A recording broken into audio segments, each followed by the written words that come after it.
간편한데 맛까지 좋은 다이어트 추천해 드릴게요. 파우치에 우유만 부어 20초간 흔들어 드시면 됩니다. 서리태 단백질과 건조효모로 한 끼에 필요한 영양소들이 알차게 들어 있습니다. 정말 맛있는 비타샵 블랙 스무디 다이어트.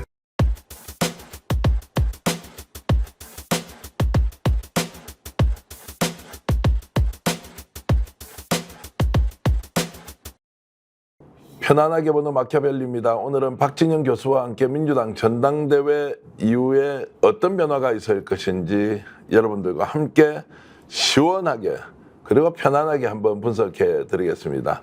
토요일 오후 이 방송 보시는 여러분, 내일도 하루 더 쉬니까 마음 편하시죠? 더 편하게 해드리겠습니다. 박진영 교수 오셨습니다. 어서 오십시오. 네, 안녕하세요. 자, 박진영입니다. 이재명 대표가 연임에 성공했다. 뭐 뉴스거리도 안 되고요. 85.4%라는 득표율. 원래 이 정도 될 줄 알았습니까? 기대보다 좀 미치지 못합니까? 좀 많이 나왔다고 봐요. 많이 나왔다. 네. 예. 많이 나왔다고 보는데 상대 후보들이 너무 못했다.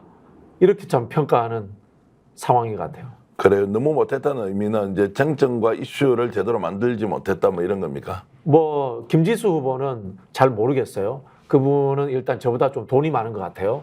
그래서 이런 데 출마해도 되는 경제력을 갖추고 있다.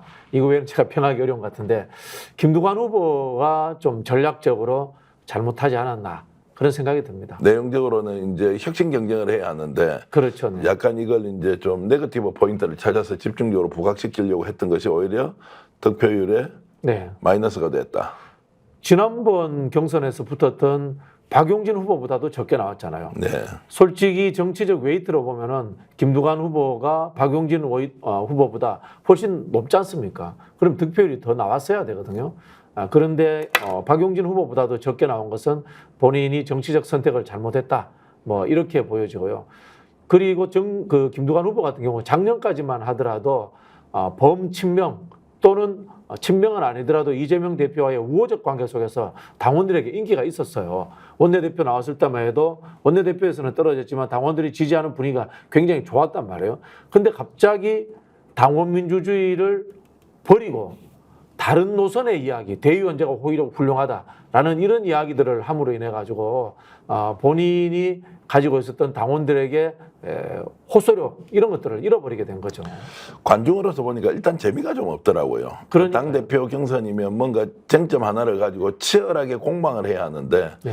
그런 것이 없어 좀 엉뚱한 얘기를 하면서 이걸 선거 전략 전술로 선택했다라고 하는 게 의아해서 네.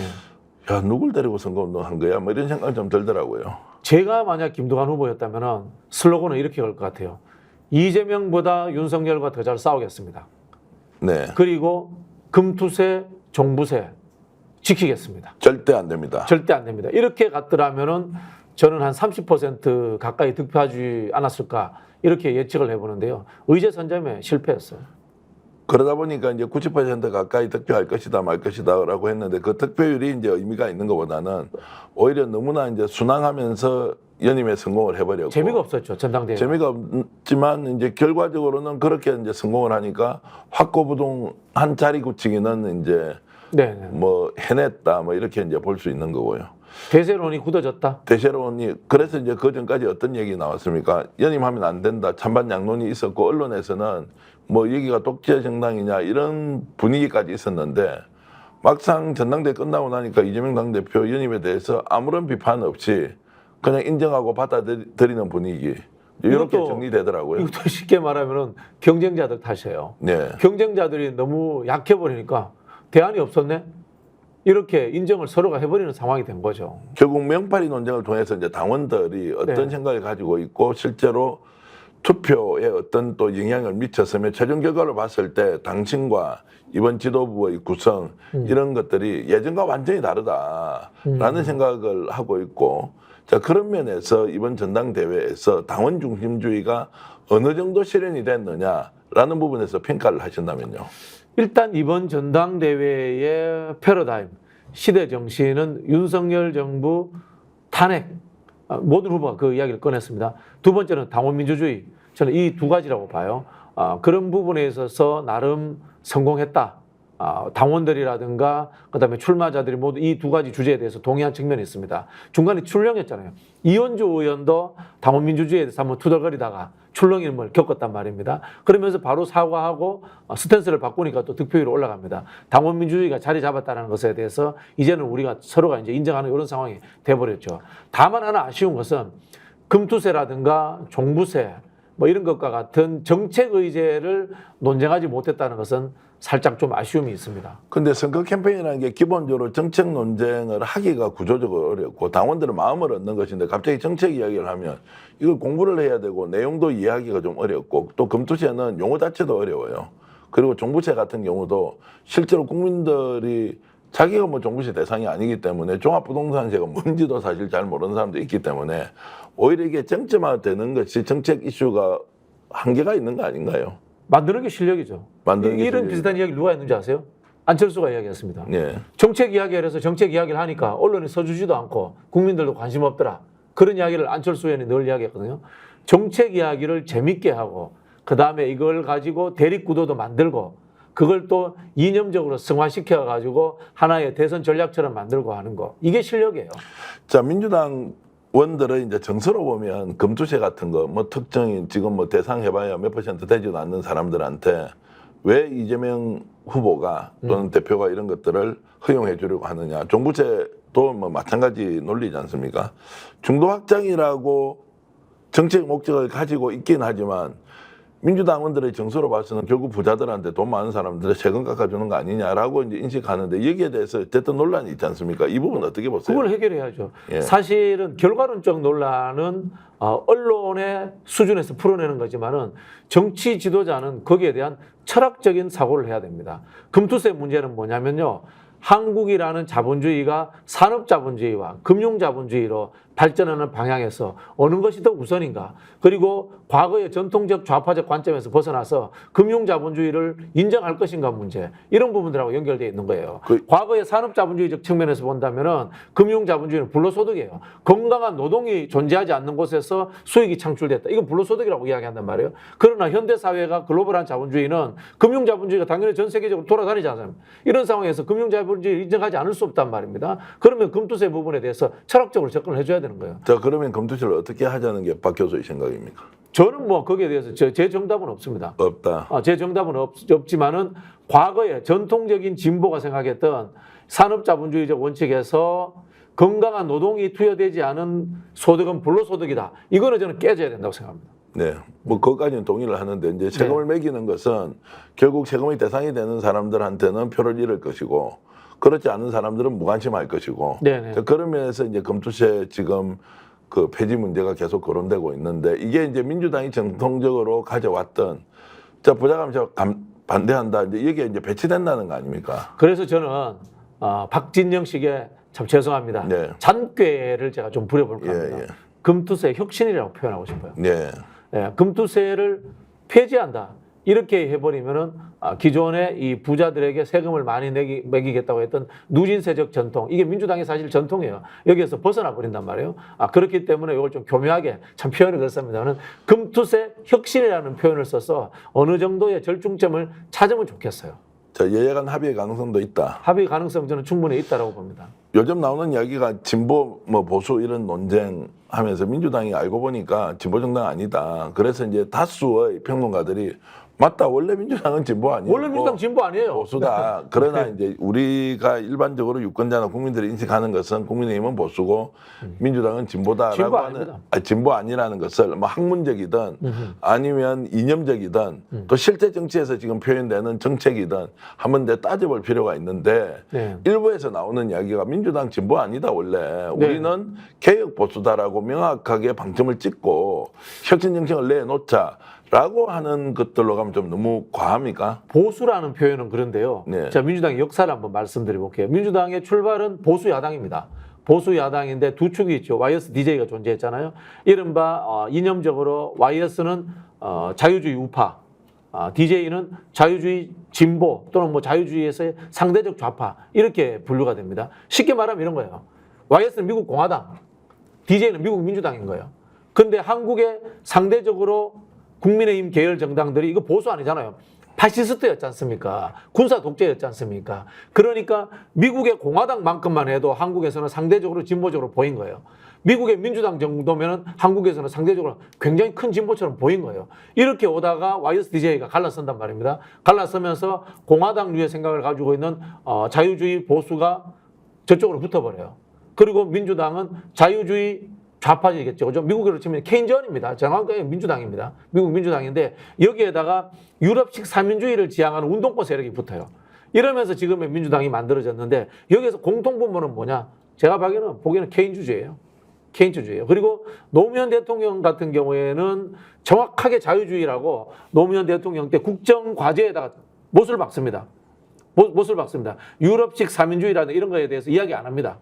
근데 우리 정치가 천박해지고 그다음에 이 교양을 가지고 철학을 논하는 시대가 저물고 나니까 그런 이야기들 안 할 뿐이에요. 우리가 이제 민주당에 대해서 진보다, 뭐 진보정당 유류다 또는 뭐 이념적으로 보수 진보를 나눠놓고 보면 뭐 레프트쪽에 가깝다 이런데 이번에 이제 당원들이 표현하는 의사를 이렇게 종합해 보면 보수 진보도 아니다. 윤석열 정권과 잘 싸울 사람을 찾는 것이다. 맞죠. 네, 굉장히 현재 실용적이잖아요. 그렇죠. 그러니까 이게 이제 현재만 이렇게 특정한 시점에 나타나는 현상이냐. 민주당의 이제 주류는 이렇게 실용주의 노선을 가는 당원들이 집단지성을 발휘해서 계속 투표 행위를 할 것이다. 그래서 호남이라는 것과 또는 운동권이라는 것으로 아예 모이던 것이 이번에는 해체돼 버렸다라고 이제 좀 과하게 그렇지는 않고요.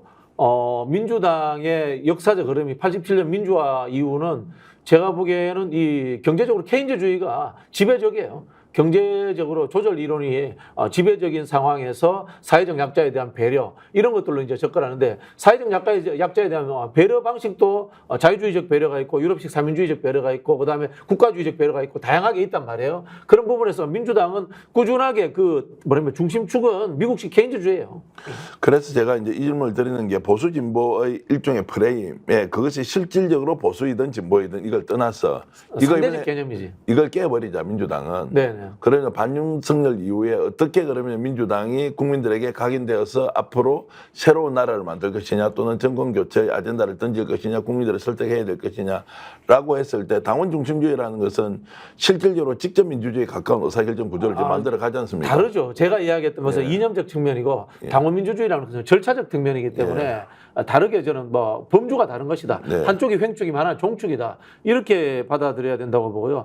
지금 현상적으로 민주당이 윤석열과 잘 싸우면 된다. 그리고 다양한 중심 해체에서 생각들이 다양해도 된다. 이게 뭐 지금의 흐름일 수는 있습니다. 그러나 제 개인적으로는 사상과 정체성의 해체라는 것에 대해서는 저는 받아들일 수 없어요. 받아들일 수 없다. 그러면 그 사상과 정체성이 가야 되는 일종의 깃발 같은 건 어떤 거예요? 좀 뭐 금방 말씀드린 미국식 자유주의와 미국의 이제 정치적 자유주의라고 표현합니다. 일반적 자유주의와 구분해서 정치적 자유주의라는 사회적 약자를 배려하는 것을 정치적 자유주의라고 하거든요. 그것과 경제적으로 케인즈원이다라는 것에 대해서는 제 개인적인 신념을 확고해요. 그래, 그것은 이제 크게 보면 보수주의 범위 안에 있는 것으로 봐야 되는 거 아니에요? 미국에서는 그걸 진보라고 하죠. 미국에서는 진보라고 하죠. 네. 대한민국에서 똑같이 진보라고 얘기하고. 뭐 상대적인 개념으로는 진보라고 보겠죠. 네. 늘 이제 여당 쪽에서 집권 세력 쪽에서 공격할 때 빨갱이 전체주의 그리고 특정 이념에 경도돼 있는 또 북한 추종하는 뭐 이런 것들 있잖아요. 없어요.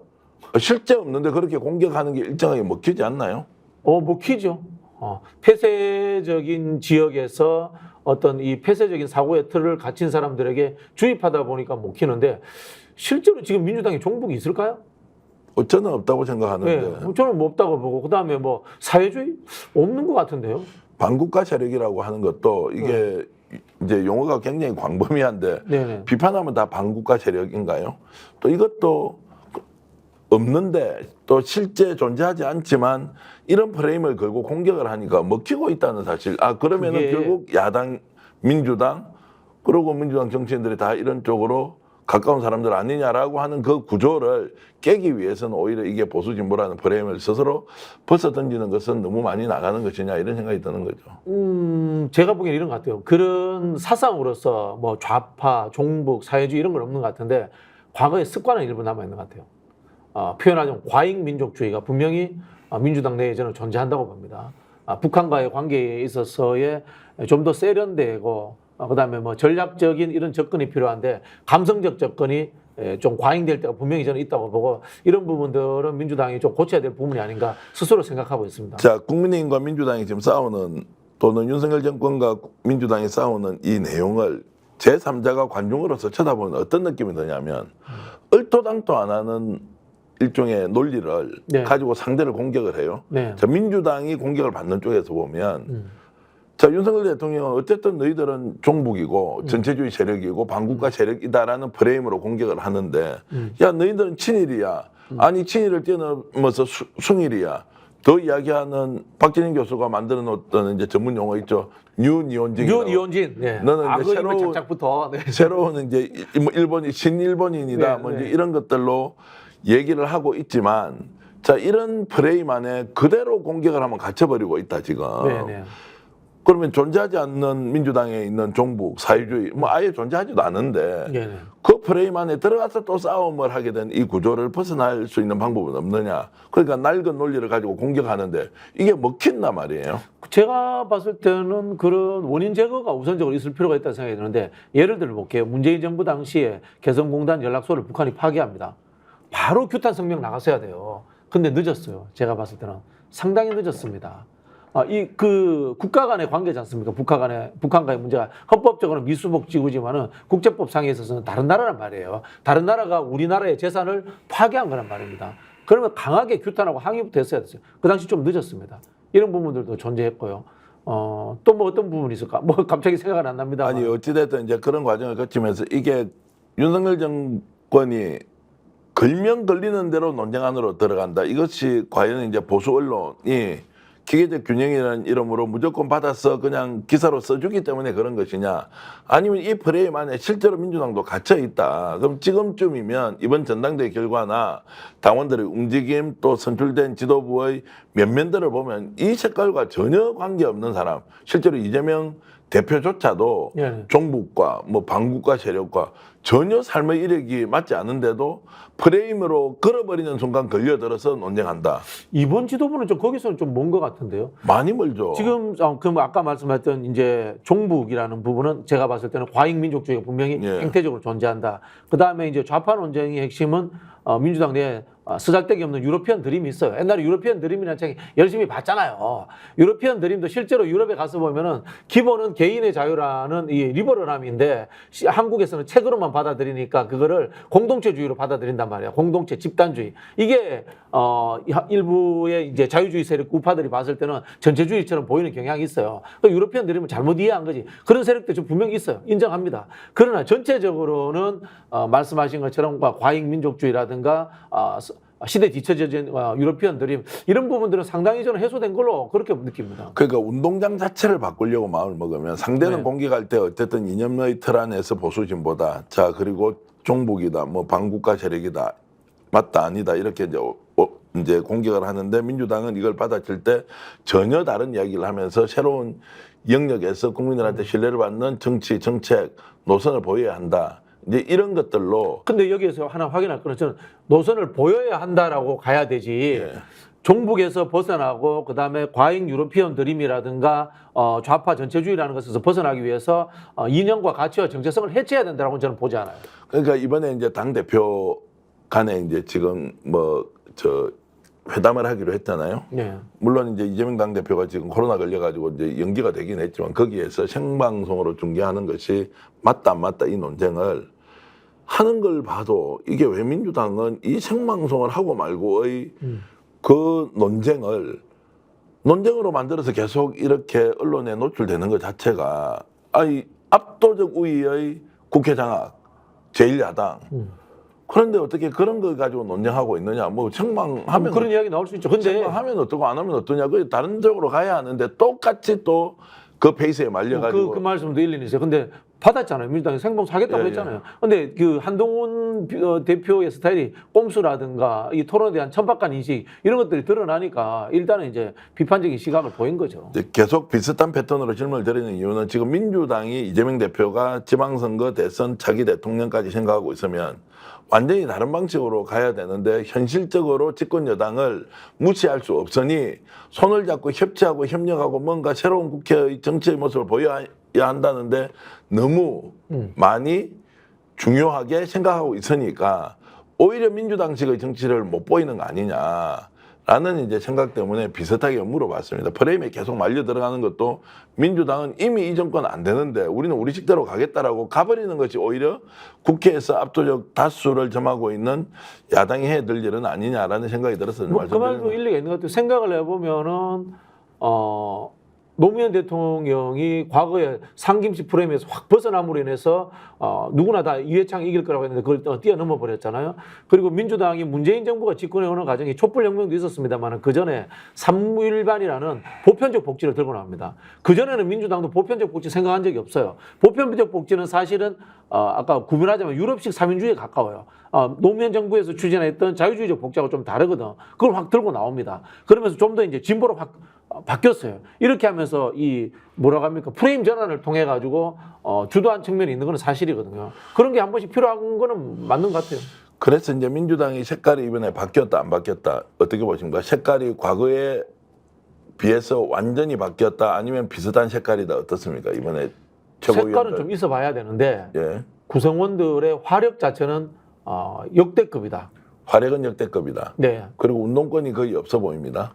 뭐 김민석 의원은 운동권이라고 하죠. 운동권이 있고 없고의 문제는 아닌 것 같아요. 뭐 지금 민주당에 있는 운동권이 종합적인 사회에 대한 변화를 제안한 능력이 있었던 사람들이 저는 없었다고 보기 뭐 때문에. 그거는 이제 좀 네. 논쟁적이어서 뭐 이제 본질하고 좀 벗어나니까 그 말씀은 이제 뭐 그 정도로 하고요. 어찌됐든 탈호남 비운동권 그리고 민주당이 이제 화력이라고 얘기했던 윤석열 정권을 어떻게 하느냐 이제 이런 쪽으로 짜이는 것이 단순히 흐름으로서 일시적 변화냐 아니면 이것을 굉장히 큰 시대적 변화의 상황에서 이번에 지도부가 만들어졌느냐는 것은 이제 정당사 공부도 하셨으니까. 이제 탈호남 비운동권이 그냥 좋다라고만 볼 수는 없는 거예요. 그냥 네. 현상으로만 이해해야 되지. 예를 들자면 지금 호남 연구가 있는 최고위원이 뭐 한준호 의원 한 명인데 한준호 의원도 뭐 전북이고 오래되지도 나온 지 오래됐단 말이에요. 그 저기 뭐 출향한 지. 그러면 지금 호남의 지지를 끌어낼 그 리더가 없는 거예요. 호남의 차세대 리더가 없는 거예요. 이건 상당히 정치적으로 뭐 문제인 거거든요. 그런 부분에서 탈호남했다. 그렇다고 해서 변했기 때문에 잘 됐다. 이렇게 볼 수는 없는 거예요. 네. 그러면 이번에 이제 탈호남을 해버린 결과가 호남 쪽으로는 새로운 리더가 이제 탄생이 안 된 면이 있지만 왜 당원들은 이렇게 결정했을까? 호남이 절대적으로 수도권과 호남이 당원들이 많고 권리 당원들도 뭐 수로 따지면 거의 절반에 가까울 텐데. 그럼에도 리더의 문제죠. 리더의 문제. 리더가 호남에 갇혀 있었던 거예요. 나는 호남 후보입니다 했던 거예요. 그게 중요한 게 아니잖아요. 말씀드린 것처럼 윤석열과 잘 싸우는 사람, 그리고 당원 민주주의에 충실한 사람, 그리고 차기 집권했을 때 어떤 역할이 부여받을 수 있는 능력이 있는 사람, 이걸 원했는데 출마자가 나는 호남이라는 기반, 지역적 기반만 이야기했기 때문에 오히려 저는 호남을 뛰어넘지 못했다. 이런 호남의 선택도 받지 못했다. 그런 생각이 듭니다. 최고위원 5명 중에서 순서대로 얘기할 건 아니고 박진영 교수가 봤을 때는 가장 주목할 만한 인물, 정치인으로서 김병주 의원이 독보적이죠. 독보적입니까? 이제까지 민주당이 없던 사람이잖아요. 사성 장군 출신이 민주당에 와서 국회의원이 되고, 사성 장군 출신이 있었을 겁니다. 국회의원이 되고 스타 정치인이 돼서 최고위원에 들어왔다. 최초지 않습니까? 아까 말씀하신 종북 문제라든가 그다음 좌파 프레임이라든가 이런 것들을 한 방에 털어내줄 수 있는 상징적 인물이기 때문에 정말 민주당 입장에서는 소중한 최고위원이다. 그런 생각이 듭니다. 당원들이 이제 이런 선택을 했던 것 아닙니까? 그렇죠. 당원들은 왜 그러면 김병주 의원한테 저렇게 힘을 모아줬을까요? 저는 김봉주 의원이 윤석열 정부와 싸우고 그다음에 당원 민주주의에 충실하고라는 이 시대 정신에 그대로 올라탔다고 봐요. 김병주 의원이 국방 전문가고 안보 전문가고 금방 말씀드린 것처럼 종북적 문제를 해주고 색깔로 문제를 해결해 준다. 이건 오히려 부차원적인 문제예요.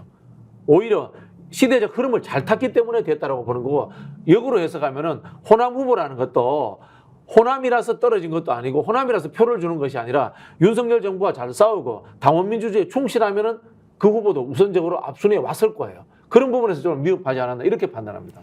자, 저는 이제 당원들이 이렇게 김병주 후보까지 선택을 하고 최고위원으로 이제 4위로 입성하지 않습니까? 했던 것이 민주당이 그만큼 정권 교체에 대한 열망이 많다. 두 번째, 우리가 외연을 당원들이 직접 확정해야 한다. 맡겨놔서는 안 된다. 그리고 250만 명 정도, 이번에 120만 명 이상이 이제 투표를 하지 않습니까? 그렇게 보면은 집단지성이 발휘된 것은 민주당의 외연이 이만큼 넓어야 한다. 이런 것들을 아예 확실하게 명확하게 보여준 상징적 사건이 김명주 의원의 당선 아닌가 이렇게 저는 보거든요. 뭐 하여튼 뭐 좋게 해석을 하셨네요. 아니 근데 제가 이제 지금 얘기를 쭉 하면서 역시 교수다 보니까 저하고 포션의 차이는 좀 있는 것 같아요. 그러니까 교수라고 이제 교수라는 위치에 있다 보니까 아무래도 당원들이 갖고 있는 당원 주권 이번에 당원 중심 정당 이제 이런 것들에 대해서 이분들의 위대한 선택이 중요했다. 김병주의 활약보다는 네. 당원들의 선택이 훨씬 더 우위에 있는 거 아니냐 저는 이런 그렇게 생각이 보고 있습니다. 그렇게 그렇게 보고 있는 거죠. 네. 그리고 다른 한 사람 정도는 또 추천하면 어떤 분이 좀 눈에 띕니까? 뭐 저는 뭐 전현희 의원 정도 생각합니다. 2등 된 거 보고 엄청 놀랐죠. 왜냐하면 전현희 의원은 윤석열 정부로부터 직접적인 탄압을 최근까지 받았다라는 상징성이 있기 때문에 그리고 사실 본인도 이야기했습니다만은 자기가 남하고 싸우거나 비판하고 이렇게 강하게 할 수 있는 그런 품성의 소유자가 아닌 범생인데 나 같은 범생이조차도 이렇게 분노해서 싸울 수밖에 없는 상황을 만들었다라고 이야기를 하지 않습니까? 그런 부분에서 좀 상징성이 있는 것 같아요. 근데 상징성보다 2등이라는 것이 네. 차석을 했지 않습니까? 네네. 이게 이제 어떤 의미냐라는 것도 우리가 좀 해석을 해봐야 되는 거 아닌가요? 그래서 저는 솔직히 말씀드려가지고 개별 이 최고위원 당선된 분들이 갖고 있는 특성과 재능이 있습니다만은 그 양으로 보지 않아요. 그 양으로 보지 않고 김민석 최고위원 정도 빼고는 전부 다 윤석열과 얼마나 잘 싸우느냐, 그 다음에 당원민주주의에 얼마나 충실한가라는 그것에 계량화된 양으로 저는 순위가 정해지지 않았나 이렇게 보여집니다. 그래요? 네네. 이재명 대표가 직접 누구를 당선시켜야 한다고 하는 외부적 활동이 있었다 없었다 여기에 대해서는 어떻게 보십니까? 저는 뭐 있었다고 봅니다. 있었다고는 의중은 있었으나 네네. 의중이 있었다. 의중은 있었다고 봅니다. 그럼 그 의중 안으로 지금 5명이 다 들어와 있습니까? 그건 아닌 것 같아요. 그렇죠. 김민석 최고위원 정도 빼고는 네. 그런 의중과는 별개로 들어왔다는 생각이 들고요. 이제 당원들이 김민석 최고위원만큼은 윤석열과 잘 싸우느냐 아니면 당원민주주의냐 이런 것과 별개의 문제로 이재명 대표와 런닝메이트처럼 해서 정권을 창출하는데 어떤 종합사령부 역할을 하느냐라는 기능적 의미로서 뽑았다고 봐요. 김민석 의원은 그 정도 일을 해내겠습니까? 뭐 글쎄요, 뭐 그 정도 실력 있는 사람 아니에요? 그러니까 이제 경험이라는 실력도 거. 있고 뭐 경험도 있고 또 이제 좀 조심스럽게 말씀하시지만 저는 이제 이분이 가지고 있는 역량이 실제 그 정도 되겠느냐 아니냐에 대해서는 이제 찬반 양론이 정치권 내부에 있기 때문에 좀 더 지켜보자는 그 쪽이고요. 김민석 의원의 뭐 과거의 정치적 행보 또는 뭐 철학적 배경 이런 것들에 대해서는 제가 평할 생각이 없는데 딱 하나 김민석 의원이 탁월한 부분이 있습니다. 회의를 정말 잘합니다. 네. 저는 결단하고 이런 사람들보다 회의를 잘해서 수렴하고 정리하는 사람이 실제로 민주적 리더라고 생각합니다. 그런 부분에서 김민석 의원하고 같이 회의를 한 분들은 탐복합니다. 네. 타인의 이야기를 잘 들어주고요. 조정해가지고 회의에서 정리하는 역할을 탁월하거든요. 지금 이제 뜨거운 이야기로 들어갑니다. 여러분 기대하셔도 좋고요. 실제로 당 지도부가 구성되고 이재명 대표가 연임에 성공하면서 정말 중요한 것은 지금부터다라고 여러분들 다 알고 계실 텐데요. 자, 좀 민감한 질문 이제 드려보겠습니다. 조국혁신당과 민주당이 어떤 관계를 할 거냐. 여기서 바로 보태서 질문을 드리자면 교섭단체 만들어주겠다고 이미 총선 때 공약까지 했는데 이게 진척이 안 되고 있습니다. 네. 자, 이런 부분이 이번에 신임 지도부와 당대표 연임 이후에 일사천리로 해결될 수 있느냐 어떻습니까? 이건 복합적인 부분이에요. 네. 국회법에 해당되는 부분이기 때문에 국민의힘 내에서의 일정 부분 동의가 있어야 됩니다. 왜냐하면 보통 정치 관례상 국회법과 정치관계법은 합의가 되지 않으면 진행하지 않았던 관례가 수십 년 동안 이루어져 왔습니다. 저는 개인적으로 이재명 대표가 해주려는 의지가 있다고 봐요.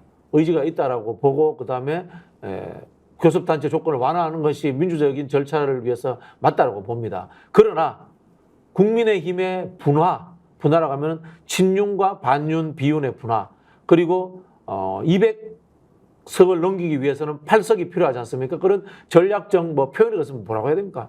꼬신다는 표현을 써야 됩니까? 속되게 이런 과정들을 위해서는 국민의힘을 무조건적으로 몰아붙이고 우리끼리 원내교섭단체 하나 더 만들어가지고 밀어붙일래 라는 요거는 좀 많이 생각해봐야 될 대목인 것 같아요. 그런데 특검 정국이 물론 중요하고 뭐 우선순위는 국정농단에 대한 뭐 수사 뭐 이런 것도 이제 절대적으로 필요한 것이지만 이 부분은 여야 간 또는 조국혁신당과의 약속 이런 걸로 보면은 별도로 추진할 수 있는 거 아닙니까? 여러 가지 정책 상황을 고려할 것이 아니라 국민의힘이 뭐 무엇이라고 하든 또 거기도 분화의 가능성도 있으니까 교섭단체 조건 완화시키자라고 하는 걸 가면 되는데 이제 일각에서 보는 시각처럼 결국에는 이게 기득권 나눠 먹기인데 왜 우리가 가지고 있는 걸 주느냐. 교섭단체 한 군데 들어오면 협상만 복잡해지고 자리만 계속 내놔야 그런 하는데. 부분은 아닐 거라고 봐요. 그런 부분은 아닐 거 보는데 제가 극단적인 예를 들어 볼게요. 국민의힘에 8석, 10석이 나와가지고 따로 교섭단체 만들겠다. 그러면 바로 만들어주죠. 그렇지 않겠습니까? 그리고 조국당을 흡수해서 통합해버려도 돼요. 솔직한 말로. 지금의 중요한 문제는 조국당이 10석이 돼서 기능적으로 전술적 유연함을 가지느냐 하는 부분보다는 국민의힘의 8석의 문제가 더 크단 말이에요.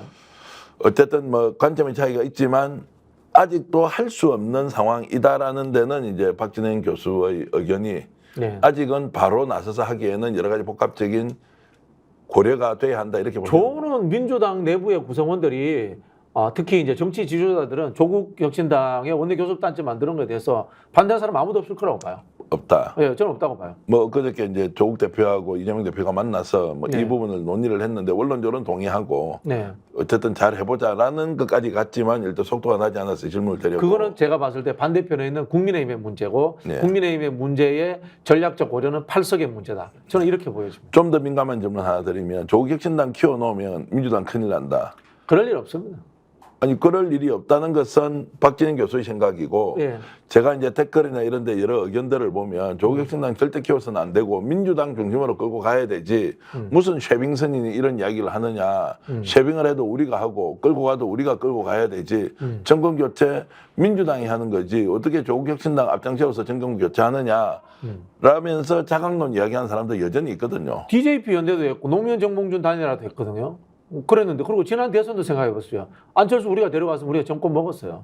그거는 그냥 뭐라고 합니까 자존심, 자부심일지는 모르겠지만은 전략적으로는 그렇게 경직되게 생각하면 안 된다고 생각합니다. 조국 혁신당 이번에 이제 곡성에서 후보 냅니다.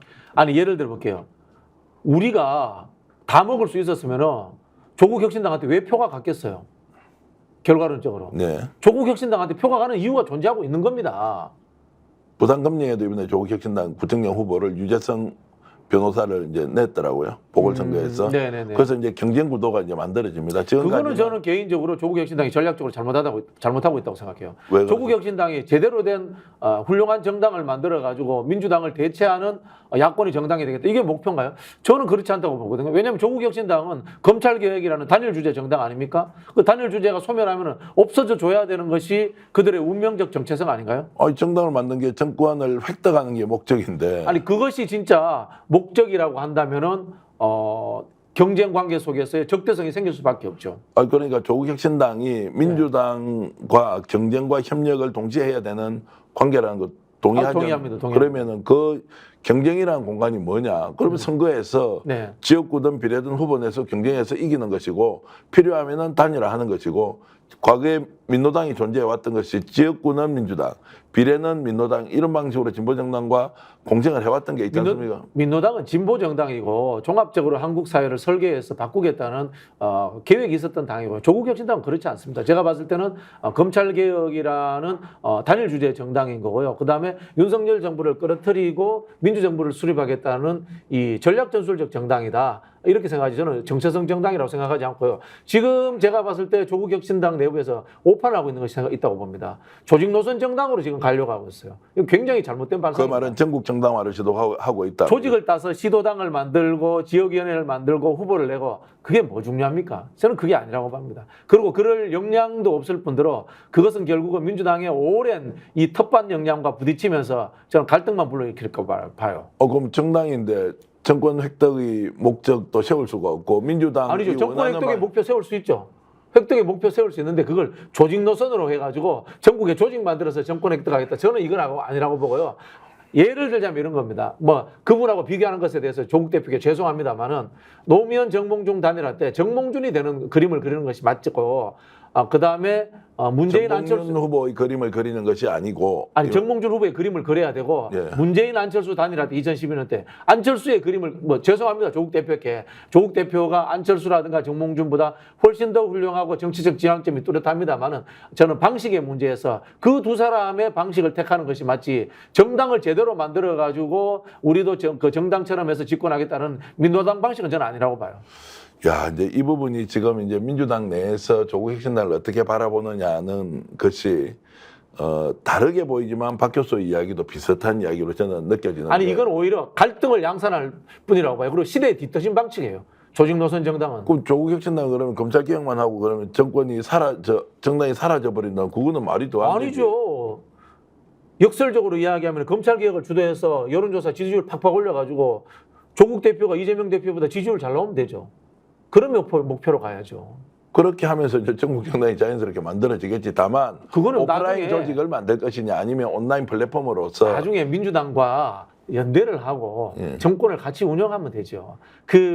이거는요, 제가 솔직히 말씀드릴게요. 조국 혁신당의 이 부분 주도하는 분들 저하고 가까운 분들인데 조직 노선 안 해본 분들이요, 그분들이. 근데 이제 여기서 중요한 거는 당장 이제 보궐선거가 생기는데 조국 혁신당도 후보를 내고 민주당도 후보를 내고 국힘도 후보를 낼 거 아니에요. 호남과 네. 영남, 이제 부산의 상황은 좀 다르긴 하지만 어쨌든 이게 현장에서는 경쟁 관계가 구축되는 것이 제3자의 관점에서 보면 경쟁을 자유롭게 하라. 이것이 오히려 정치 발전이지. 경쟁하지 말고 적정하게 상호 조정하자. 협력이라는 이름으로 조정하고 이런 것도 오히려 그게 정치 발전이야. 정치 흡수지. 그러면은 조국 혁신당이 이념적 정체성을 분명히 하고 종합적으로 앞으로 민주당과 같이 하지 않는다는 선언을 하는 게 맞아요. 저 결국은 이렇게 해서 본선 후보 경쟁을 하는 상황, 지역적 차원에서 만들어진다면은 갈등의 전국화가 이루어질 거라고 봅니다. 네. 네. 그래서 지방선거 때 이미 이제 수도권도 후보를 내고 호남도 후보를 내어서 특히 이제 영남 같은 경우에는 민주당이 후보를 못 내는 지역도 있잖아요. 그런 지역에 조국 혁신당 후보를 내겠다라는 이제 계획을 갖고 있더라고요. 네. 제가 보기에는 적절하지 못한 계획입니다. 그래요? 네. 그러니까 조국 혁신당의 존재 자체가 이제 의미가 이제 좀 축소되는 측면이고 여기에서는 뭐 논쟁을 해서 결론을 내자는 것은 아니니까 네. 어쨌든 조국 혁신당의 관계 설정은 협력과 경쟁이라는 것을 현실적으로 받아들여야 한다. 동의합니다. 그러나 그것이 조직 노선 정당으로 가가지고 전국적으로 민주당과 마찰을 일으키는 상황들은 저는 현실적으로 좋지 않다는 생각이 들고요. 절대 민주당을 이기기 어려울 겁니다. 네. 밖에 있는 사람들은 민주당의 조직이 어설퍼 보이고 그런데요. 실제 들어와서 보면요. 이게 수십 년 동안 짜여져서 만들어진 거기 때문에 그렇게 허술하지 않습니다. 김경수 전 경남도지사는 앞으로 정치 행보 어떻게 할 것 같습니까? 뭐 저는 Y모 씨만 가까이 안 하면 된다고 봅니다. Y모 씨라고 하면 네네.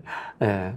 이번에 어쨌든 또 이상한 소문이 났잖아요. 네. Y모 씨가 윤석열 정부와 어떤 관계 속에서 김경수의 삼원묘건에 개입했다라는 뭐 소문입니다. 네. 확인할 수 없습니다만은 저는 어쨌든 그 소문에 일말이라도 그게 가능성이 있다면은 그분과는 가까이 하지 않는다면은 저는 김경수 전 지사도 중요한 역할을 하실 수 있다라고 가정합니다. 저 Y 씨가 이제 누군지는 팩트로 확인되면 이런 공개하기로 하고요. 네.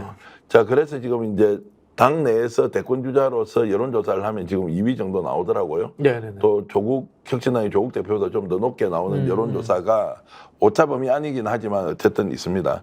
그러면은 대선 후보로서도 김경수 후보가 경쟁력이 있다 이렇게 좀 보십니까? 그렇게 보고 있습니다. 그래요? 네. 그 대선 후보로서 경쟁력이 있다는 것은 실제로 대권 주자가 되느냐 아니면 대선 후보까지 경선에 나오느냐 이것도 좀 구분해서 봐야 되지 않습니까?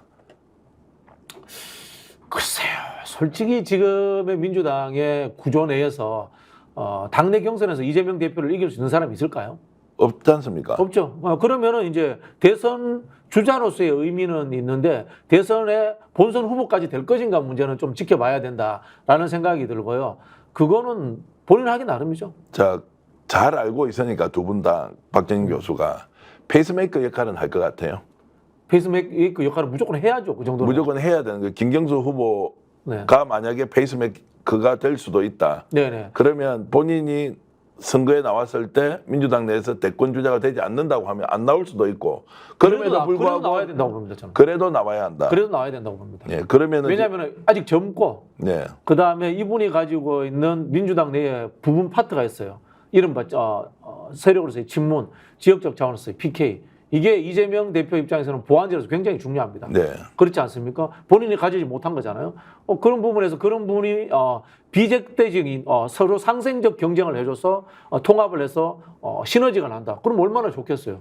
그런 부분에서는 이재명 대표도 김경수 지사가 친문 또는 이 PK를 근거해서 대권 주자까지 발돋움하는 것에 대해서 나쁘지 않을 거라고 생각할 것 같아요. 이번에 사면복권이 됨으로써 김경수 전 경남지사는 이제 경상남도 지사급은 이미 넘어섰습니까? 혹시 다음 지방선거에 네. 후보가 없어서 김경수 후보가 직접 경남도지사 다시 뛰어라 이럴 일은 없습니까? 그럴 일은 없을 것 같아요. 없다.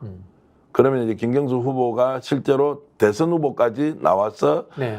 페이스메이커 역할 정도는 할 수가 있다 없다. 그 정도 급은 됐다고 봅니다. 그 정도 급은 그래서 됐다. 이번에 뭐 김경수 지사에게 뭐 지명직 최고위원을 주는 게 어떠냐라는 제안, 이런 제안은 사실은 예의에 어긋납니다. 주면 받습니까? 안 받죠. 안 받죠. 네, 그러니까 네. 이제 정치적 체급이 그만큼 올랐었는데 그러면 이제 김경수 지사가 다시 정치권으로 뛰어들어오는 것은 이재명 대표 쪽으로 보면 상당히 좋은 호재다. 뭐 민주당 전체의 호재라고 봅니다. 그런데 왜 당 내에서는 빨리 김경수 사면 복권에 대해서 적극적으로 초창기에 얘기를 하지 않았느냐, 뭔가 좀 의식을 한 거 아니냐 이런 그렇지는 이야기. 않습니다. 그렇지는 않고요. 오히려 팩트 확인이 안 돼서 그냥 안 아니 했다. 제가 아는 바로 민주당은 그 전에 홍익표 원내대표 때부터 그냥 대놓고 김경수 사면, 정경진 사면 이야기했습니다. 네. 뭐 따로 있지 않습니까? 쪽지 주고 할 만한 그런 수준을 넘어서서 공개적으로 이야기해 왔고요. 그리고 이 정권이 쪽지를 받는 정권도 아니었고 뭐 그렇다고 보시면 됩니다.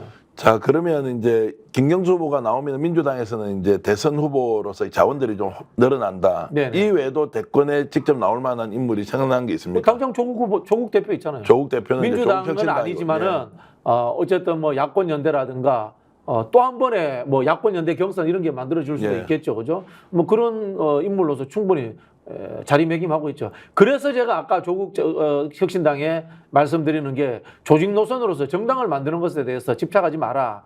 조국 대표의 지지율을 올리는 것에 오히려 전념하는 것이 맞다라는 조언을 드리는 겁니다. 지지율을 높인다는 결국 대권 주자로서 지지율을 그렇죠, 높이는 그렇죠. 것이 더 중요하지. 그렇죠, 그렇죠. 전국 정당에 대해서 정당 지지율을 높이는 것은 그다지 의미가 없다라고 봅니다. 의미가 없고 오히려 민주당과 충돌이 될 가능성이 그렇죠. 높다. 우리 국민들은 조국 혁신당이라는 당을 20년, 30년을 가야 될 정당으로서 생각하지 않습니다. 자, 가시권에 들어오는 그러면 민주당 대선 후보, 자 이재명, 김경수, 조국. 그리고 조국은 뭐, 이제 뭐, 조국, 뭐, 다른 당은 다르지만. 김동연, 뭐 그렇죠. 그 정도 되겠죠. 그 외에는 지금 떠오르는 인물은 없습니까? 그 외에는 뭐 생각이 안 나네요. 뭐 우스개로 질문 하나 드릴까요? 네. 이도 저도 없으면 정청래도 대통령감이다 이런 부분은 어떻게 생각하세요? 글쎄요. 뭐 거기에 대해서는 딱히 말씀드리지는 못하겠습니다. 노코멘트 하시겠다면. 네, 노코멘트 하는데 인기의 문제라든가 일을 처리하는 방식은 굉장히 잘하는 것 같아요. 네. 이번에 법사위원장 하는 거 아주 잘하는데 근데 이 종합적 비전으로서 국가 운영의 계획 예를 들면 이런 거 아닙니까? 우리가 딱 찍어 이야기 안 하더라도 이재명이 대통령이 되면 나를 이렇게 끌고 갈 것 같아. 이런 그림이 그려지잖아요. 상상이 되잖아요.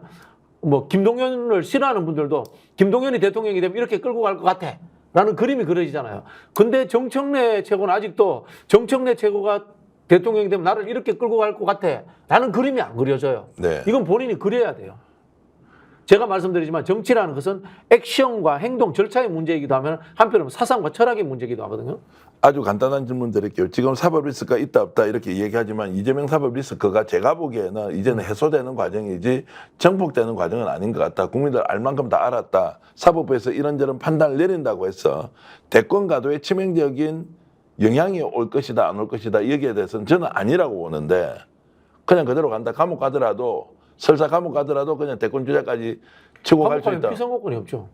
아니 대부분의 확정 판결 전까지는 3심까지, 예. 그리고 3심까지 네, 가려면 그렇죠. 선거가 얼마나 그렇죠. 기는데 제가 이야기하는 건 만에 하나 구속이 되는 상황이 오더라도 끝까지 이렇게 가버린다 이러면 못 막을 것이다 라고 보는데 감옥 가면 더 파워가 더 세지겠죠. 제 이야기가요. 네, 그럴 가능성이 있겠죠. 그래서 이것은 이제 이재명 대권 주자라는 카드는 네. 검찰이 나서서 이것을 제재할 수 있는 이슈냐 아니냐 저는 아니라고 보는데 여전히 사법 리스크가 존재한다고 많이 떠들고 있지만 이번에 그거는 연임과 악마와 이 비호감도 높이기 장꾀인 거죠. 그러니까 여러분은 어떻습니까? 이 연임과 새로운 지도부 구성과 윤석열 정권과 대책점에 서서 전면전을 벌일 민주당의 상황으로 보면 이재명 당대표의 사법 리스크는 저는 사라졌다라고 보는 것이죠. 만에 하나 사법부에서 강제 구금을 하는 일이 있다 하더라도 대권 가도를 막을 수가 없다라고 저는 보는 것이고 그렇기 때문에 민주당에서는 좀 더 외연을 넓혀서 많은 선수들이 본선에 누가 후보가 되든 페이스메이커 역할을 하더라도 많이 나와서 뛰어야 한다 이런 생각이 좀 그렇죠. 네. 조국 혁신당에 대해서 애정을 갖고 조언을 하는 겁니다. 제 네. 나름대로. 왜냐면요. 그런 일 오래 해봤잖아요, 제가. 네. 자, 이런 부분도 조국 혁신당의 조국 대표를 비롯한 정춘생 의원은 민주당이 또 여성국장 출신 아닙니까? 여러분들이 박진희 교수의 의견이 동의가 되든 동의가 되지 않든 이런 다양한 생각을 가지고 있다는 거 이해하시면 좋겠고, 오늘 긴 시간 이렇게 인터뷰해 주셔서 감사드리고요. 시청자 여러분 행복한 시간 보내시고요. 남은 또 주말 더 의미 있게 보내시고요. 부탁 하나 드리겠습니다. 스픽스 96만 명 넘어섰고요. 구독, 좋아요는 꼭 저희들에게 필요한 생명수와 같은 여러분들의 응원과 격려다. 그리고 제 오른쪽에 나가고 있는 이 광고 명절에 선물하실 때 있으면 꼭 인터넷으로 QR코드 저기 보이죠? 저기 딱 쳐서 상품 12가지 보시면 맛과 건강과 그리고 가격까지 만족스러운 명절 선물할 수 있다. 이런 말씀 드리면서 오늘 마키아벨리 모두 마치겠습니다. 시청자 여러분 고맙습니다.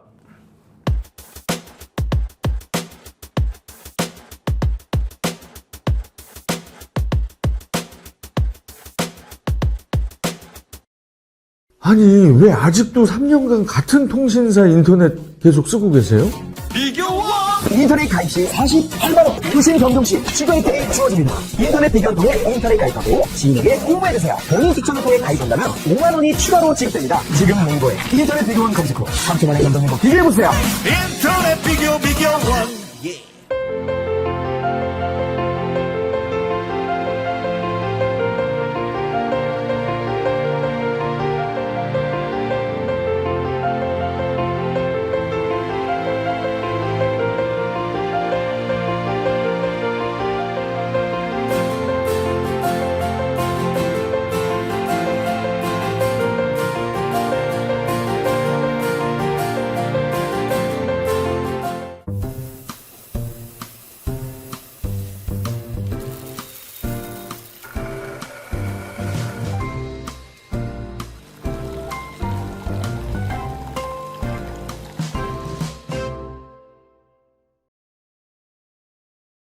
보험에도 점검이 필요합니다. 요즘 경기가 어려워서 보험료 내는 것도 부담스럽죠. 보험료는 줄이고 보장은 넓게. 건강보험도 자동차 보험도 나에게 맞춤 보장. 믿을 수 있는 보험 전문가들. 믿을 수 있다 더 착한 보험. 본 광고는 손해보험 광고 심의 기준을 준수하였으며 유효기간은 심의 결과 통보일로부터 1년입니다.